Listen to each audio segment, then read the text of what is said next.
Salve família Tricolor, Turbina por aqui, vídeo de notícias, boletim informativo para deixar você ligado e por dentro das notícias do São Paulo nesta segunda-feira. Lista de dispensa no São Paulo, a gente vai conferir jogadores que podem sair do Tricolor na temporada 2024, jogadores que não são aproveitados pelo técnico Dorival, além de informações das categorias de base e também do São Paulo pelo Brasileirão, jogos importantes nas próximas rodadas. Muito obrigado pela sua presença aqui, deixa o seu like, se inscreve aqui no canal que é muito importante a sua contribuição e a sua participação aqui no Turbina Tricolor. Vamos falar primeiro aí do São Paulo, né? São Paulo que deve enxugar o elenco nos próximos meses aí para a temporada de 2024, né? E aí tem a pergunta, quem pode sair do São Paulo, jogadores que não são aproveitados pelo técnico Dorival Júnior? É bem correto, já praticamente certo, que Felipe Alves não vai ficar, é um dos jogadores que devem sair. Aí ali vai ficar, né? O Rafael pro gol, o Jandrei, e ainda tem dois goleiros ali que são reservas que vêm das categorias de base, né? Tanto o Leandro quanto o Jung. Dois goleiros ali que acabam também atuando pelo sub-20. Mas o São Paulo está bem servido de goleiros, né? Então o Felipe Alves aí não vai fazer falta. Já pro ataque, tem o Alexandre Pato, que pode sair do São Paulo, jogador que não foi aproveitado, tem um contrato até o final do ano. Já até apagou das redes sociais que pertence ao São Paulo Futebol Clube. Então, nos bastidores, já deve estar correto aí, tudo acertado para a saída do Alexandre Pato. Outro jogador que também não pode ser aproveitado pelo técnico Dorival em 2024 é o Valls. E as informações aqui do OneFootball, né, que o jogador pode ser aí ter o contrato rompido ou em fim de contrato, ser emprestado novamente também é uma opção. Já Raí Ramos, o lateral direito que chegou, também não atuou com o técnico Dorival Júnior, fez alguns jogos apenas ali ainda na época do Rogério Ceni. Com o Dorival ele acabou entrando em alguns jogos, mas muito pouco, né? E também pode ser um dos jogadores que sai do São Paulo em 2024 por não ser aproveitado, deve ser emprestado aí pelo Tricolor, né? Natan, da mesma maneira, lateral direito, pode ser vendido na temporada 2024, também não tem nenhuma proposta feita pelo Natan, mas o São Paulo que vai aguardar para saber se vai chegar a proposta ou não, né? Se não chegar, provavelmente também deve tentar emprestar o Natan novamente, como já aconteceu aí no passado. Gedson Mendes, outro jogador que também pode sair por empréstimo, tem um contrato aí um pouquinho mais extenso com o São Paulo, foi bem aproveitado pelo Rogério Ceni, não é aproveitado pelo técnico Dorival. E agora o Gedson Mendes vai ficar uma pergunta, né, uma dúvida, porque se o Pablo Maia sair, acabar sendo vendido, o Rodrigo Nestor, né, que também faz ali o meio-campo, o Gedson Mendes pode ser uma boa opção ali para o meio-campo do São Paulo, né? Principalmente se o Pablo Maia sair. Então eu acredito que o São Paulo vai aguardar até o final da temporada e em caso de confirmação de saída do Pablo Maia, o Gedson Mendes também. Aí vai depender se vai ficar ou não, né? Pedro Vilhena, um jogador também das categorias de base que não vem sendo aproveitado, pode conseguir espaço na temporada 2024. Aqui está falando, né, que ele pode ser emprestado pelo São Paulo ou até vendido. Eu discordo, eu acho que ainda não é a hora. E o jogador que pode sim ajudar ali o São Paulo no meio-campo, principalmente se saírem os jogadores que estão vindo bem. Rodrigo Nestor, Pablo Maia, né? Os jogadores ali que atuam pelo meio, também pelas categorias de base que veio do São Paulo, né? O Marcos Paulo, outro jogador que tem um custo mais alto, está emprestado. O São Paulo ainda vai recuperar o jogador que passou por cirurgia, né? O jogador que teve lesão. Mas infelizmente aí o Marcos Paulo não rendeu, né? E pode ser devolvido ali para o Atlético de Madrid, que tem ali os direitos federativos do Marcos Paulo. Já o caso do Erisson, também um jogador que pertence ao Botafogo, e aí também tem um custo, né, cerca aí de 10 milhões para contratar o jogador de forma definitiva, jogador que se lesionou várias vezes, não conseguiu se recuperar, não atuou muito com o técnico Dorival, fez poucos jogos aí com a camisa do São Paulo, e pode ser que não fique também para 2024. O São Paulo não vai ter como fazer muitas compras também na próxima temporada, né? tem que saber utilizar bem o dinheiro que vai entrar aí da Copa do Brasil. E o Erisson, na minha opinião, não vale a pena o investimento. Outro caso importante é o caso do David. O David também, né, uma situação aí, um jogador que pertence ao Internacional, acabou sendo emprestado, chegou no São Paulo, né? E provavelmente aí, se não for pelo empréstimo, o reempréstimo do David, o São Paulo não fará a compra do jogador, né? Os valores estipulados do David aí estabelecidos em 21 milhões de reais, né? Não tem como pagar 21 milhões de reais por um jogador reserva que atua pouco, né, com a camisa do São Paulo.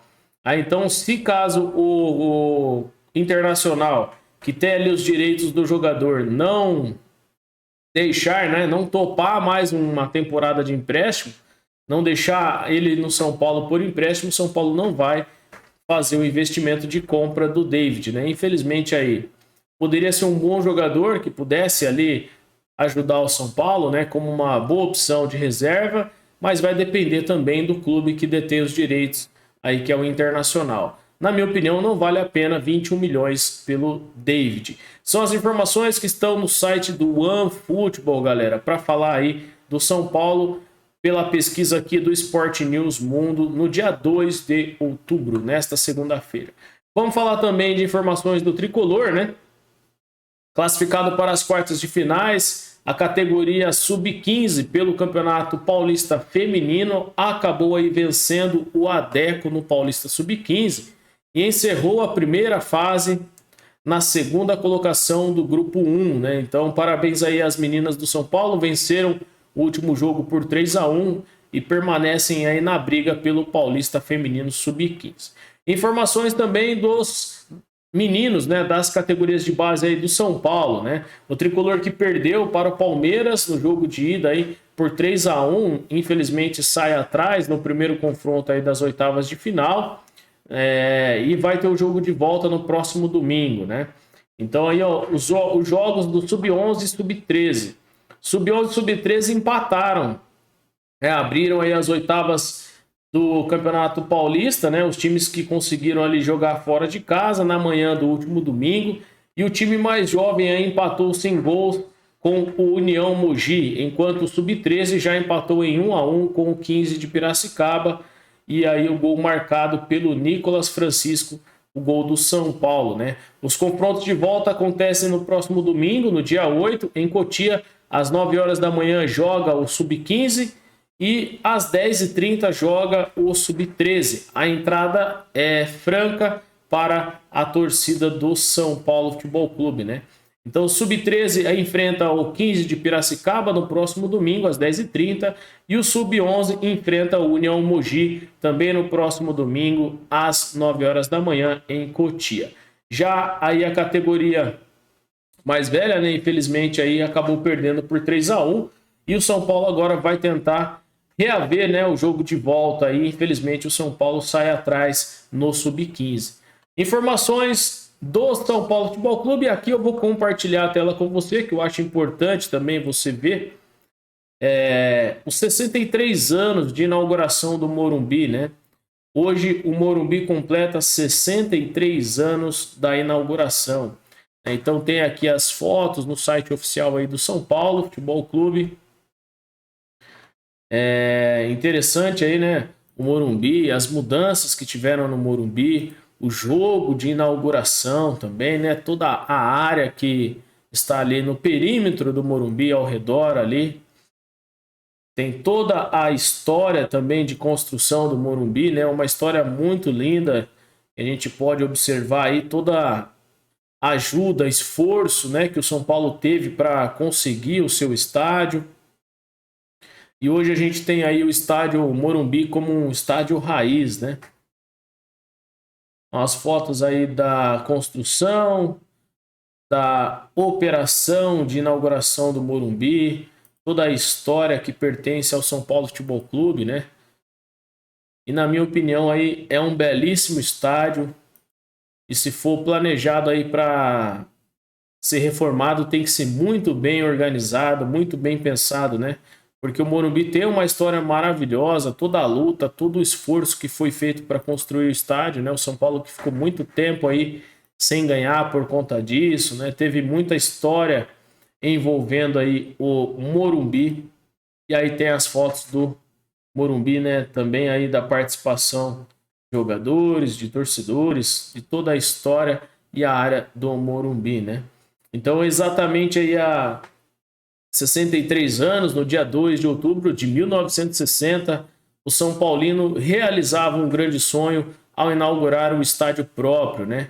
Aí o gol feito de peixinho na vitória contra o Sporting de Lisboa coroaram os anos de luta e muito trabalho que mal sabiam todos naquela altura ainda estava longe de acabar, né? O São Paulo que depois teve muitas conquistas e glórias dentro do estádio do Morumbi. Em comemoração ao aniversário do Morumbi, o site do Tricolor traz uma coletânea de produções especiais sobre o estádio, né? E também tem um e-book aí no site oficial sãopaulofc.net.